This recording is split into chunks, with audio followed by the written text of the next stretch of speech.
ETF index mutual funds నేర్చుకుని stock మార్కెట్లో రాణించాలనుకుంటున్నారా? వెంటనే ఈ నెంబర్కి కాల్ చేయండి. నమస్తే రమ్య గారు. నమస్తే చెయ్య. ఏదైనా ఒక నోవెల్ చెప్తారండి? చెప్తాను చెయ్య. 3-4 ఉన్నాయి మన లిస్టులో. ఓకే. ఒకటి చెప్దాం ఇవాళ. గిరిజా కళ్యాణం.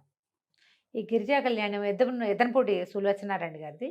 నాకు గుర్తుండి శోభన్ బాబు జయప్రద తోటి సినిమా తీశారు. అనబోతున్నాను, సినిమా కూడా ఉన్నట్లుంది కదా రమ్య సినిమా గారు. ఉంది, సినిమా ఉంది. సినిమా దొరికితే సినిమాకి అవకాశం ఉంటే సినిమా చూసి తెలుసుకోండి. మీకు చదివే అవకాశం ఉంటే గిరిజా కళ్యాణం నవల కొని చదవండి. ఎదనపూడి సులోచనారాయణ గారిది ఒక స్టైలిష్ వే ఆఫ్ రైటింగ్. చదివి ఆ పాత్రల్లోకి పరకాయ ప్రవేశం చేసే అవకాశం లభిస్తుంది మనకి. మనల్ని పాత్రల వెనకాల పరిగెత్తిచ్చేసే లక్షణం చాలా తక్కువ మంది రైటర్స్లో ఉంటుంది. కథాగమనంతో వెళ్తాం. ఇప్పుడు అలా కాదు, పాత్రల్లోకి తీసుకుపోతారు మనని. ఈ గిరిజా కళ్యాణాన్ని నాకు గుర్తుండి రాధా మధు పేరుతో సీరియల్ కూడా తీశారు. ఓహో, ఓకే. కొంచెం కథ మార్చారు. అంటే అక్కడ తాతగారు ఉన్న దాంట్లో నాయనమ్మని పెట్టి ఆహా, అలా మార్చారు, కానీ ఓకే. ఫ్రేమ్ సేమే. ఓకే, రాధా మధు అయితే నాకు తెలుసు రమ్య నీకు గారు. తెలిసి ఉంటుంది. నేను ఆ రాధా మధులో ఆ మధుకి క్యారెక్టర్కి డబ్బింగ్ చెప్పిన అమ్మాయితో చాలా ప్రేమలో పడాను నేను. నాకు చాలా ఇష్టం అమ్మాయి వాయిస్. ఓకే. తర్వాత కాలంలో తెలిసింది న్యూస్ రీడర్ దీప్తి వాజ్పేయి ఇచ్చింది ఆ వాయిస్. అవును, అవునండి. ఎంత బాగుండేదో వాయిస్. ఆ వాయిస్ కోసమే చూసేదాన్ని. నేను చూసా అది. అవును. నేను చూసాను గిరిజా కళ్యాణం. నేను మొదట ఫస్ట్ గ్లాన్స్లోనే దాన్ని నేను గుర్తుపట్టాను. సో రియల్గా కూడా తీశారు. అది చూసిన వాళ్ళు ఓకే, సినిమా చూసిన వాళ్ళు ఓకే, పుస్తకం చదివిన వాళ్ళు పుస్తకం కొని చదవండి. ఇప్పుడు నేను ఆ కథే చెప్తా. కథ చాలా బాగుంటుంది. ఈ గిరిజ అనే ఒక సామాన్య దిగువ మధ్యతరగతికి చెందిన ఒక అమ్మాయి. ఆ అమ్మాయికి ఒక తమ్ముడు. అయితే తమ్ముడికి అనారోగ్యంగా ఉంటుంది. ఈ అనారోగ్యంగా ఉన్న తమ్ముడికి పాపం హార్ట్ ప్రాబ్లం ఉంది వాడికి. ఏం చెయ్యాలో తెలియక ఈ అమ్మాయికి ఒక స్నేహితుడు, ఒక చిన్న కుటుంబం ఉంటారు. స్నేహితుడు కుటుంబం మధుమూర్తి. అతను కొంచెం ఈ అమ్మాయి పట్ల ప్రేమగా ఉంటాడు, కానీ ఈ అమ్మాయికి అది స్నేహంగానే భావిస్తుంది. అయితే ఆ సమయంలో ఒక పేపర్ యాడ్ ఇస్తుంది. మా తమ్ముడికి అనారోగ్యంగా ఉంది, ఎవరైనా దాతలు సహాయం చేయండి అంటే చిన్న అమౌంట్స్ కూడా వస్తాయి. ఒక అతను ఎవరో 2000 రూపాయలు పంపిస్తాడు. ఏనాటి కథో 2000 రూపాయలు పెద్ద అమౌంట్గా కనపడిన రోజు 70sలో రాయబడింది ఇది. అయితే ఈ హైదరాబాద్లో రాజగోపాలరావు గారిని చాలా పెద్ద కుటుంబీకులు. ఆయన కూతురు మరణిస్తే కూతురు యొక్క కుమారుణ్ణి, మనవణ్ణి ఆయన పెంచుకుంటారు. చంద్రశేఖర్ అతని పేరు. చందుగా పరిచయం చేస్తారు. ఈ చందు ప్రతి పుట్టినరోజుకి ఒక మంచి పని చేయాలని భావిస్తాడు. దానికోసం పెట్టిన ఖర్చుకి సినిమాలు మానేస్తాను, ఈ ఖర్చుకి కాంపెన్సేషన్ అలా భావిస్తాడు. పుట్టినరోజు నాడు ఈ గిరిజ ఇచ్చిన యాడ్ చూసి అతను డబ్బులు పంపుతాడు. ఈ పంపించడానికి ఇంట్లో ఉన్న సాయన్నని ఒక పనివాడితోటి ఆ డబ్బులు పంపించి ఆ అమ్మాయికి పోస్ట్ బాక్స్ నెంబర్ ఇస్తాడు. కానీ ఉత్తర ప్రత్యుత్తరాలకు అవ్వాలి మళ్ళీ థ్యాంక్స్ చెప్పి మన ఇంటికి వచ్చి గోరంతా ఎందుకు, హెల్ప్ చేసాం అయిపోయిందంటాడు. ఈ డబ్బు పట్టుకుని డబ్బులు వచ్చేసరికల్లా ఈ గిరిజ ఏం చేస్తుంది, తమ్ముడిని తీసుకుని ఆ ఊర్లో, తమున్న ఊర్లో, విజయవాడ నుంచి ఏమో అని అనిపిస్తుంది నాకు, విజయవాడ దగ్గర ఏదో చిన్న ఊరు, ఒక డాక్టర్ గారితో ఉత్తరం రాయించుకుని బయలుదేరేసరికి మధుమూర్తి వస్తాడని నమ్ముతుంది. తనతో పాటు సడన్గా అతనికి ఉద్యోగం వస్తుంది. జాయిన్ అవ్వాలి, గవర్నమెంట్ ఉద్యోగాలు జాయిన్ అవ్వాల్సిందిగా బ్యాంక్ ఉద్యోగం తప్పనిసరి అని అతను ఉద్యోగానికి వెళ్ళిపోతే ఈ అమ్మాయి ఒక్కతే తమ్ముడిని తీసుకుని బయలుదేరుతుంది. బయలుదేరే టైంకి ఏమవుతుంది, ఇవి చందు వాళ్ళ మేనత్త కొడుకు పెళ్ళికి చందు తాత ఇద్దరు బయలుదేరుతారు. రాజగోపాలరావు గారు ఇతను ఇద్దరు బయలుదేరుతారు. కానీ చందు రాడు. ఆయన ఒక్కరే ఆ పెళ్ళికి వెళ్తారు. పెళ్ళికి వెళ్ళి తిరిగి వస్తూ ఈ రైల్వే స్టేషన్లో గిరిజని తమ్ముడిని కలుస్తారు. అయితే దీనికి పూర్వభాగం మనం ఏం చెప్పాలంటే, చందుకి వివాహము వాటి మీద ఆసక్తి ఉండదు, సంసార తాపత్రయం లేదు, బిజినెస్ చూసుకోడు, హాయిగా కులాసాగా తిరుగుతాడు. తాత బోళ్ళు సంపాదించారు, బోళ్ళు ఫ్యాక్టరీలు ఉన్నాయి. కమల ఆయన కూతురు పేరు, ఆవిడ పేరు మీద ఎన్నో ఫ్యాక్టరీలు అవి ఉన్నాయి. ఎప్పటి డబ్బులు తీసుకోవడం, ఫ్రెండ్స్తో జల్సాగా ఉండటం, హాయిగా సరదాగా సంతోషంగా ఉండటం. ఆడపిల్లల జోలికి వెళ్ళేవాడు కాదు. తాతకి పెళ్లి చేసేయాలి ఎలాగైనా ఉంది, కానీ అతను ఎట్టి పరిస్థితుల్లో పెళ్ళికి దిగడు. ఈ స్నేహితుల్లో ఒకటి, ఈయనకి ఒక ఫ్రెండ్ ఉంటారు, లాయర్ గారు అబ్బాయి, ఈ వేణుకి ఈ మా చందుకి ఫ్రెండ్ అనమాట. అయితే ఈ లాయర్ గారు అబ్బాయి పెళ్లి చేసుకుని పెళ్ళాంతో వాడు పడే తిప్పలు చూసి ఇంకా బాబోయ్ హెల్ పెళ్ళంటే పెళ్ళి పనికిరాదు అనుకుంటారు. పిల్లలు అట్లాగే కదండి, అలాగే అవుతారు. అమ్మో వాళ్ళు చస్తున్నారు, మనం కూడా చస్తామనుకుంటారు. ఇతనికి బేసిక్గానే కొంచెం ఆడపిల్లల జోలికి వెళ్ళేవి. చాలామంది అమ్మాయిలు వీడు వెనకాల పడతారు, డబ్బు పిల్లాడు అందంగా ఉంటాడు కానీ అతను ఎవరి జోలికి వెళ్ళాడు, గట్టిగా ఉంటాడు. అయితే ఈ గిరిజ ఇవి పెళ్ళికి బయలుదేరి ఆయన రైల్వే స్టేషన్లో దిగబడతాడు.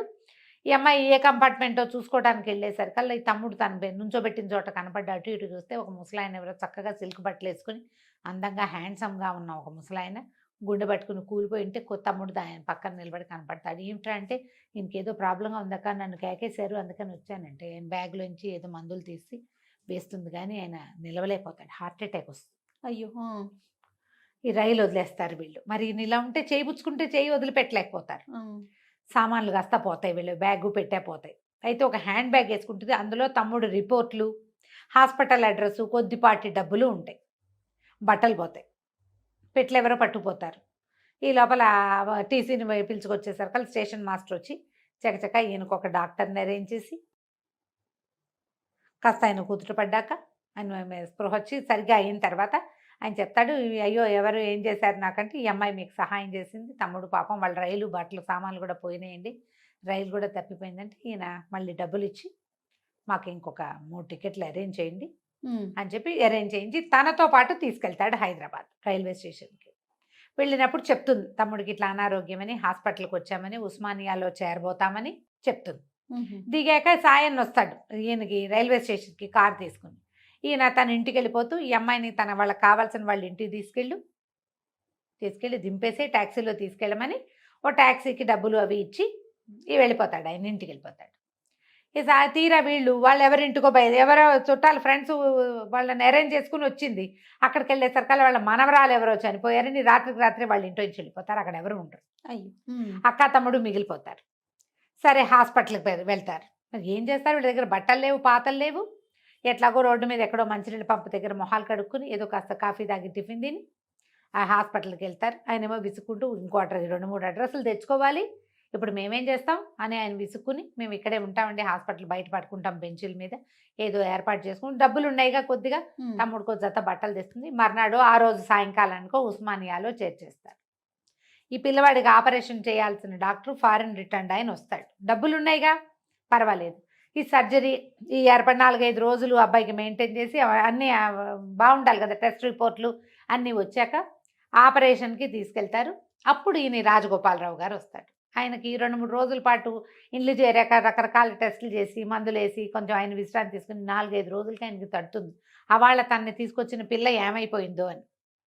సాయనని అడిగితే నేను హాస్పిటల్ దగ్గర దింపానండి, వాళ్ళ చుట్టాలు వాళ్ళు లేరంటే ఈయన లపోదిపోమంటాడు. అయ్యయ్యో అట్లా వదిలేసావా, పిల్ల పాపం చిన్న కుటుంబంలాగా ఉంది, ఏమీ లేవు మెడ మీద మెడలోని చేతులకి కూడా. తమ్ముడిని హాస్పిటల్కి తీసుకొచ్చింది, ఈ ఊళ్ళో తెలిసిన వాళ్ళు ఎవరు లేక ఆ పిల్ల ఏమైపోతుందో అని ఇక ఆయన అన్ని హాస్పిటల్స్ గాలిస్తాడు. బాగా డబ్బులున్న వాళ్ళు కదా, ఉస్మానియాలో పట్టుకుంటాడు. సరిగ్గా ఆ తమ్ముడిని ఆపరేషన్ తీసుకెళ్తారు, ఈయన వెళ్తాడు.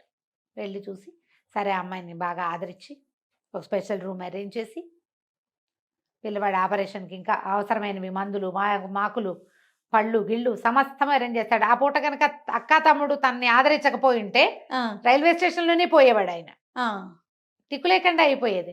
వీళ్ళు ఇంత పని చేశారు కదా, దాంతో బాగా చూస్తాడు. మా ఇంటికి రండి అంటారు. రండి అంటే సరే రమ్మంటే మా అమ్మ ఏమన్నా చూస్తారా హైదరాబాద్లో అని అడుగుతాడు. మా అక్క ఒకే ఒక మనిషిని చూడాలి, ఆయన చంద్రశేఖర్ అని ఒక ఆయన మా డబ్బులు పంపించాడు, ఎప్పటికైనా ఆ చందు అని రాసున్న సంతకం చూసుకుంటూ ఉంటుంది అనమాట. అమ్మాయికి ఒక ఫ్యాసినేషన్గా ఉంటుంది ఆ మనిషిని చూడాలని. అయితే ఈయనకి ఏమనిపిస్తుంది, మనవడిని చూపిద్దామనిపిస్తుంది. ఈయన బాగా ఆలోచించి ఎవరికి పంపించారు అని ఆరాధీసి సాయం నన్ను కనుక్కొని తన మనవడే వీళ్ళకి డబ్బు పంపించాడని తెలుసుకుంటారు. పెద్ద ఆయన తెలుసుకుంటారు. సరే వీళ్ళ ఇంటికి చేరుస్తారు. ఆ చందు కూడా పరిచయం అవుతాడు. అమ్మాయికి ఎంత అద్భుతంగా అనిపిస్తుంది అంటే ఉంగరాల జుట్టు, ఫ్యాన్సీగా ఉన్న అబ్బాయి, ఇంత ఆటకాయితనంగా ఉన్నవాడు ఒకళ్ళ ప్రాణం రక్షించడానికి డబ్బులు ఇవ్వటమా, అదెంత విచిత్రమైన విషయం. అంతేగా, ఒక రకమైన ప్రేమలో పడుతుంది అతనితోటి, బాగానే ఉంటుంది. అతను ఏం పెద్ద పట్టించుకునే రకం కాదు కదా. రోజులు గడుస్తాయి. ఈ లోపల ఇతనికి ఏదో పెళ్లి సంబంధం కుదర్చపోతే ఆ పెళ్లి సంబంధం చెడగొట్టుకుంటాడు. ఈయనకి ఏమనిపిస్తుంది, ఈ గిరిజ ఈ పిల్ల చాలా తెలివిగలది, బుద్ధిమంతురాలు, పేద పిల్ల, దీనికి చేతిలో కనుక మనవడిని పెట్టేస్తే దారికి వచ్చేస్తుంది, అంతా నేర్చుకుంటుందని ఏం చేస్తాడు, నీకు పెళ్లి చేసుకోకపోతే నేను చచ్చిపోతానని వెళ్ళిపోతానని ఆస్తి వీటికి రాసేస్తానని మనవడిని బాగా బెదిరించి సరే అని ఒప్పేస్తాడు. ఈ గిరిజన గిరిజన్ చెప్పడు, గిరిజన్ చెప్పడు ఆయన. చెప్పకుండా పెళ్లికి ఏ సంబంధం ఎవరిని కుదిర్చినా చేసుకుంటాను నేను ఇలాగా చేస్తాడు. నిశ్చితార్థం టైంకి పట్టుచీర కట్టుకుని గిరిజ కిందకు వచ్చేసరికి నిర్ఘాంతపోతాడు. ఇతను ఒళ్ళు మండిపోతుంది, ఇది ఏకుమేకైపోయింది అనిపిస్తుంది. ఏం చేస్తారు, నాకు ఈ పెళ్ళి ఇష్టం లేదని చెప్తాడు అమ్మాయికి. తాతయ్య కోసమే చేసుకుంటున్నానంటుంది అమ్మాయి కూడా. సరే పెళ్ళి అయిపోతుంది. అందరూ ఆశ్చర్యపోతారు, ఇదేంటి ఇంత నిరాభరణంగా ఉంది, పేదంటి పిల్లని ఇట్లా చేసుకుంటున్నారు, వాళ్ళని చేసుకోకూడదా వీళ్ళని చేసుకోకూడదా దీన్ని చేసుకోవటం ఏమిటి అని ఆశ్చర్యపోతారు. కానీ ఆయనకి ఎవరు అక్కర్లా, ఆ గిరిజే కావాలి. ఆ పిల్ల సమర్థత, దాని తెలివితేటలు, నిదానం, వినయం అన్నీ నచ్చేసాయి. అన్నీ నచ్చినాయి. ఏదైనా ఇట్లా చూపిస్తే అల్లుకుపోయి తెలివితేటలుగా నేర్చేసుకునే విధానం. నీ తమ్ముడిని చదివిచ్చే పూచి నాది, వాడి జీవితాన్ని ఒక దారిలో నేను పెడతాను, వీడి పెళ్లి చేసుకుని ఉద్ధరించమని ఆ పిల్లని ఒప్పిస్తాడు ఆయన. తమ్ముడినేమో కొడైకెనాల్లోనే కాదు భీమ్లీలోనే ఎక్కడో మంచి స్కూలు, హార్స్లీ హిల్స్ అనుకుంటా, ఎక్కడో స్కూల్లో పెట్టేస్తాడు. పిల్లాడికి కూడా ఫ్యాన్సీగా ఉంటుంది వాడికి కూడా. ఇలా పెళ్ళని కార్డు మధుమూర్తి వాళ్ళకి పంపిస్తారు. పంపించేసరికల్లా ఆ మధుమూర్తి చెల్లెలు లక్ష్మి, ఈ అమ్మాయి ఫ్రెండ్, మా అన్నయ్య నిన్ను ప్రేమించాడు, నువ్వు ఇంత పని చేస్తావా, డబ్బుల కోసం పెళ్లి చేసుకుంటున్నావని ఉత్తరం రాస్తుంది. తనకు ఆ ఉద్దేశం లేదు. మధుమూర్తి మంచి స్నేహితుడు, ఏనాడు అతన్ని పెళ్లి చేసుకుందామని ఓ కూడా రాలే తనకి. ఆశ్చర్యపోతుంది, ఏం చేస్తున్నా ఉత్తరం పక్కన పెట్టుకుంటుంది, ఇంకేం చేయలేదు. ఇవి పెళ్ళైపోయింది, చాలా గ్రాండ్గా చేశారు, బోల్డ్ బంగారం పెట్టారు, పట్టు చీరలు కొన్నారు, గందరగోళంగా అందరినీ పిలిచారు, అయిపోయింది అంతా. ఈ మొదటి రోజు రాత్రి అమ్మాయి గదిలోకి వెళ్ళగానే అతను కాస్త వెళ్ళిపోతాడు ఎక్కడికో, నెల దాకా రాడు, ట్రిప్ వెళ్ళిపోతాడు అమ్మాయి మీద కోపంతో.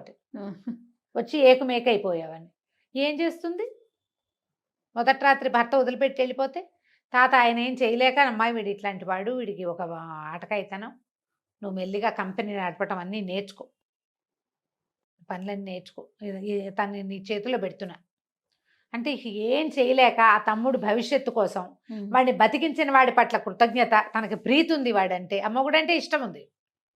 ఇక మెల్లిగా ఫ్యాక్టరీ పనులు, ఆఫీస్ పనులు అన్నీ నేర్చుకోవటం మొదలుపెడుతుంది. అతను తిరిగి వస్తాడు. తిరిగి వస్తే ఆ ఫ్రెండ్స్ వాళ్ళందరినీ కొంచెం దూరం పెడతారు, కానీ మళ్ళీ ఆ ఫ్రెండ్స్తో తిరిగితే ఈఎంఐ కూడా వస్తానంటుంది పార్టీకి. నువ్వు ఈ చీర కట్టుకుని వస్తావు అమ్మవార్లు అంటే, ఏముంది నా స్టైల్ నాది అని వచ్చేస్తుంది. పిల్లేమో అందంగా ఉంటుంది. ఇక మెల్లిగా అడ్జస్ట్ అవ్వటం మొదలు పెడతారు. కానీ అతను భార్యని గట్టిగా స్వీకరించే ఉద్దేశంలో ఉండడు. సడన్గా ఒకరోజు ఆయనకి హార్ట్ అటాక్ వచ్చి చనిపోతాడు. అంతకుముందే తెక్కొట్టేసుకుంటారు వీళ్ళిద్దరు, మొగుడు పెళ్ళం. ఎంతసేపు బాధించుకోవటమే. ఆయన ఏం చేస్తాడంటే ఒక బిల్లు రాస్తాడు. బిల్లు రాసి రిజిస్టర్ చేసి పెడతాడు. ఎప్పుడైతే ఈ తాతగారు మరణిస్తారో అతను షాక్లోకి వెళ్ళిపోతాడు చందు. ఈ అమ్మాయికి షాక్గానే ఉంటుంది. ఆ 10 రోజులు దినవారాలు అవ్వగానే కామ్గా వెళ్ళిపోతుంది, అక్కడి నుంచి వెళ్ళిపోతుంది బయటికి. వెళ్ళిపోయి ఏదో హాస్టల్లో చేరుతుంది, ఏదో చిన్న ఉద్యోగంలో చేరుతుంది. ఈ లోపల మధుమూర్తి వాళ్ళు ఈ ఊళ్ళోకి వస్తారు.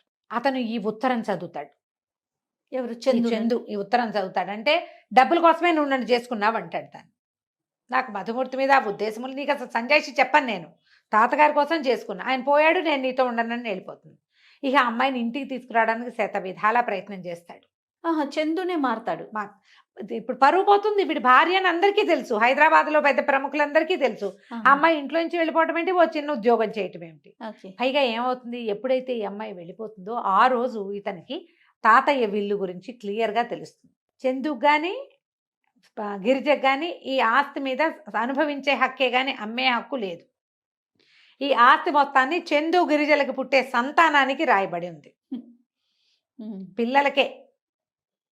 ఒకవేళ ఎట్టి పరిస్థితుల్లో ఏ పరిస్థితుల్లో అయినా చందు గనక గిరిజని తృణీకరించిన పక్షంలో, ఒకవేళ అమ్మాయిని కాదంటే, ఆ అమ్మాయి దయతలిస్తే తీసుకోవాల్సిందే కానీ లేకపోతే వీడికేం లేదు, కాంతపోతాడు. ఇంత పని చేశాడంటే అమ్మాయికి తెలియదు, మేమే చేసాం, నేనే రాశాను మీ తాత చెప్తే, నేను వద్దని చెప్పిన ఆయన వినలా, వీడిని మార్చడానికి ఇంకో దారి లేదన్నాడు. ఇప్పుడు నువ్వేం చేస్తావో చేయి, మీ తాత ఆశ నెరవేరుస్తావా నెరవేర్చవా. ఇక బతిమలాడతాడు దాని వెనకాల పడి ఇంటికి రమ్మని. ఎంత బతిమలాడినా రాదు. చివరికి ఒక యాక్సిడెంట్ లాంటిది అయ్యి తప్పనిసరి ఇల్లు చేరుతుంది. ఆయన వచ్చి కేకలేస్తాడు. ఆ లాయర్ ఉంటాడు కదా వీళ్ళ తాత ఫ్రెండ్, ఆయన వచ్చి ఏమిటిది పరువు, ఆయన ఎవరి కోసం చేసుకున్నావా, ఆయన పరువు రోడ్డెక్కిస్తున్నావు నువ్వు, సర్దుకొని ఉండండి. ఇతను 1-2 సార్లు తాగి ఉన్నప్పుడు తన దగ్గరకు వచ్చినప్పుడు ఆ అమ్మాయికి ఇతను మేరీ అంటున్నట్టుగా వినపడుతుంది. ఈ మేరీ ఎవరో తెలియదు. అయితే తన సామాన్లు మెల్లిగా ఇంట్లో ఉండటం మొదలు పెడుతుంది, ఆఫీస్ పనులు. అయితే అమ్మాయి ఏం చెప్తుందంటే కొన్ని రూల్స్ పెడుతుంది అనమాట. 3 నెలల పాటు మీ ఇద్దరు కలిసి ఉండండి, 6 నెలలు కలిసి ఉండండి, ఎక్కడికి వెళ్ళొద్దు, అంటే మీరు విడిపోవద్దు, అది కలిసి ఉండలేమనుకుంటే అప్పుడేదో డివోర్స్ ఏర్పాటు చేస్తానంటాడు. సరే, ఇతను ఫ్రెండ్స్ తోటి వెళ్ళకూడదు, ఆఫీస్కి రావాలి, ఫ్యాక్టరీస్ పనులు నేర్చుకోవాలి, ఫ్రెండ్స్తో పరిచయం చేయకూడదు, ఆడితే పేక నాతోటే ఆడాలి, బయటకు వెళ్ళడానికి వీల్లేదని పెడుతుంది. ఇద్దరు కలిసి పేక ఆడుకుంటారు, ఫ్యాక్టరీలకు వెళ్తారు, ఫ్యాక్టరీ మెల్లిగా పనులు ఒకటి అమ్మాయి చకచకా నేర్చేసుకుంది, ఒకటి నేర్చుకోవటం మొదలు పెడతాడు, మెల్లిగా వీళ్ళిద్దరు క్లోజ్ అవ్వటం మొదలు పెడతారు. అయితే ఈ మేరీ ఆ మేరీ ఎవరు అని మెల్లిగా ఆరా తీస్తుంది. మేరీ ఎవరంటే ఈ పనివాడు చెప్తాడు, ఒక ట్యూషన్ మాస్టర్ ఒక ఆయన ఉండేవారు, వాళ్ళ మేనగోడలు మేరీ. పాత ఫోటోలు గిటోలు పాత కాగితాలు అన్నీ తీస్తే ఒక పియానో వాయిస్తున్న ఫోటో ఈ చందుది, పియానోని ఆనుకుని నిలబడి ఉన్న ఆ అమ్మాయి, లేదా ఆ అమ్మాయి పియానో వాయిస్తోంది, ఇతను ఆనుకుని నిలబడి, అలాంటి ఒక ఫోటో కనపడుతుంది. ఈ మేరీ తెలుసుకోవాలి ఎలాగైనా. అయితే ఈ పేపర్లు తిరిగేస్తుంటే ఎవరో ఒక ఆయనకి థామస్ విలియమ్స్ అలాంటి పేరు, ఆయనకి డబ్బులు పంపిస్తున్నారు ప్రతి నెల. సరే, ఏం చేస్తుంది, తను హాస్టల్లో కొద్ది రోజులు తను బయటికి వెళ్ళిపోయి హాస్టల్లో ఉంది కదా, ఆ హాస్టల్లో ఉన్నప్పుడే ఫ్రెండ్ ఓ పారిజాతాన్ని పుచ్చుకుని వరంగల్ ఆ డబ్బులు పంపిస్తున్న చోటికి వెళ్తుంది. కొంచెం బయటికి పారిజాతం వాళ్ళ అమ్మ కొట్లో బాగుండలేదు, చూసొస్తానని చెప్తుంది మొగుడికి. వెళ్తే అక్కడ ఒక ముసలాయన ఉంటారు. ఆయన ఏం చెప్తారంటే, ఈ అబ్బాయి చందుకి చదువు వచ్చేది కదా, ఇంగ్లీష్ అవి వీక్, కొన్నిట్లో బాగుండేవాడు కాదు, ట్యూషన్ పెట్టించారు, నన్ను ట్యూషన్కి పెట్టారు, వాళ్ళ ఇంట్లోనే అవుట్ హౌస్లో మేము ఉండేవాళ్ళం. అయితే నేను అక్కడ కొన్న తర్వాత ఈ అబ్బాయికి ఏదో కొంచెం పర్వాలేదుగా ఉన్నాడు చదువులో. మా చెల్లెలు చనిపోయి మేనగోడల్ని తీసుకొచ్చాను. ఆ మేనగోడలు ఈ అబ్బాయి క్లోజ్ అయ్యారు. ఇక ఒకళ్ళనొకళ్ళు వదిలిపెట్టలేనట్టుగా ప్రవర్తించేసేవాళ్ళు. క్రమంగా ఇక్కడ ఉంటే ఏమవుతుందోనన్న భయంతో నేను తనని తీసుకెళ్ళిపోయాను. అయితే వచ్చాడు అక్కడికి, ఆ వచ్చిన రోజున పూర్తిగా తాగేసి వచ్చాడు. తాగొచ్చి తనని వెంట పెట్టుకు తీసుకుపోయాడు. ఏమైనా సరే నాతో ఉండాల్సింది, లేదే నేను బతకలేను అన్నాడు. వాళ్ళిద్దరూ డ్రైవ్ చేస్తున్న కారు యాక్సిడెంట్ అయ్యి మేరీ చనిపోయింది. ఒక 3-4 సార్లు ఈ మేరీ సందర్భం వస్తుంది. ఈ లాయర్ గారు దీన్ని కప్పెట్టారు, ఈ యాక్సిడెంట్ ఉదంతాన్ని. ఆయన తెలుసు, అది వాళ్ళ తాతకు కూడా తెలీదు. ఓహోహో, తాతకు కూడా తెలియకుండా దాచారు. అయితే ఈ యాక్సిడెంట్ దీంట్లో ఆ మేరీ గర్భవతి కూడా. ఈ అమ్మాయితో గిరిజతో క్లోజ్ అయినప్పుడు ఆ చందు చెప్తాడు, నేను నిన్ను చంపేశాను, నా వల్లే నువ్వు చచ్చిపోయావు, జీవితంలో ఇంకో ఆడదాని మొహం చూడనని ఆ అమ్మాయికి, ఆ చచ్చిపోయిన అమ్మాయికి తను ప్రామిస్ చేశాడు. అందుకని ఆడవాళ్ళ మొహం చూడకూడదు అని ఉంటుంది. సరే, నువ్వేం చేయలా, నీ వల్ల కాదు. ఈయన ఈ గిరిజను వెనక్కి తెచ్చుకొని చెప్పినప్పుడు కూడా లాయర్ చెప్తాడు, నేను మేరీకి మాటిచ్చాను, చచ్చిపోయిన దానికి నేను ఎప్పుడు ఇంకో ఆడదాని మొహం చూడంటే, నీకు అప్పుడు చిన్నతనం, నీకు 20 ఏళ్ళు, నువ్వు టీనేజ్లో ఉన్నావు, ఆ రోజుల్లో ఉండే ఉద్రేకం వేరు, ఇది జీవితం. మీ తాత ఆయన మనసు నిన్ను పెంచాడు, మీ అమ్మని చచ్చిపోయేదాకా చూశాడు, ఆయన కూడా నువ్వు చేయాలని బలవంత పెడతాడు ఆయన ఈ పెళ్ళికి. సరే, ఈ కథ అంతా ఇట్లా ముందుకు నడిచేసరికల్లా ఈ అమ్మాయి ఏం చేస్తుంది, అదంతా తెలుసుకుని వస్తుంది. వచ్చి మెల్లిగా వీడిని సవర్థిస్తుంది. ఈ మరణానికి నువ్వు కారణం కాదు. అప్పటి నుంచి తాగటం మానేస్తాడు అతను. ఎప్పుడైతే మేరీ యాక్సిడెంట్లో చనిపోయిందో, తాగుడు, అంతకుముందంతా మందు అలవాటు ఉంది అతనికి, మానేశాడు. ఆ చిన్నతనంలో టీనేజ్లో ఉండేది మానేశాడు. మళ్ళీ ఒకసారి ఎప్పుడో చిత్తుగా తాగినప్పుడు ఆ అమ్మాయి పేరు బయటకు వస్తుంది. మెల్లిగా అతన్ని స్వాధీనపరుచుకుంటుంది. క్రమంగా ఇద్దరు కలిసి ఉండటం మొదలు పెడతారు. భార్యతో ప్రేమలో పడతాడు అతను. 30 ఏళ్ళు వచ్చేసినాయి. వయసు వచ్చాక జీవితంలో ఒక తోడు ఉండటం, ఎవరైనా మనని సపోర్ట్ చేయ, టీనేజ్లో ఏముంది, ఒక తాత్కాలిక ఆకర్షణలు ఉంటాయి. అది ఎంత క్లియర్గా చూపిస్తారంటే, ఒక మెచ్యూర్డ్ లవ్ స్టోరీ వేరు, టీనేజ్ లవ్ స్టోరీ వేరు. టీనేజ్లో ఉద్రేకం తప్పిస్తే దానికి ఏ విలువ ఉండదు. ఆ ఉద్రేకం కాస్త తీరకపోతాయి అవి. మెచ్యూరిటీ వచ్చాక ఉండే ప్రేమలు వేరేగా ఉంటాయి. అది బాలే క్లియర్గా చూపిస్తారు. 70s లో రాయబడిన ఒక కథలో ఇలా 2 రకాల లవ్ స్టోరీస్, సేమ్ ఇదే లవ్ స్టోరీని మనం ఒక సినిమాలో వాడారు. యాక్సిడెంట్లో అమ్మాయి చచ్చిపోతుంది, దాంతో అమ్మాయి ఏదో మోసం చేసింది అనుకుని ఆయన ఇంకా ఆడవాళ్ళ జోలికి వెళ్ళడం వెళ్ళకుండా ఉంటారు. అవును. కదా. త్రివిక్రమ్ గారు చాలా తెలివిగా, చాలా చక్కగా, ఎక్కువ హడావిడి లేకుండా ఇందులో ఉన్న ఫ్రేమ్ని తీసుకున్నారు. మిగిలిన కథ అంతా మార్చారు, బట్ బేస్ ఏమైతే ఉందో ఈ మేరీ అండ్ చందు లవ్ స్టోరీని మన్మధులో వాడారు. మన్మధుడు సినిమాలో క్లియర్. నేను ఆ సినిమా చూసినప్పుడే తెలిసింది నాకు ఇది పాతదే అని. క్లియర్గానే ఉంది కదా. అయితే ఇక్కడ ఏం చేస్తుంది, మెల్లిగా వీళ్ళిద్దరు కలిసి ఉంటే అమ్మాయి ప్రెగ్నెంట్ అవుతుంది. ఓ పిల్లవాడు పుడతాడు.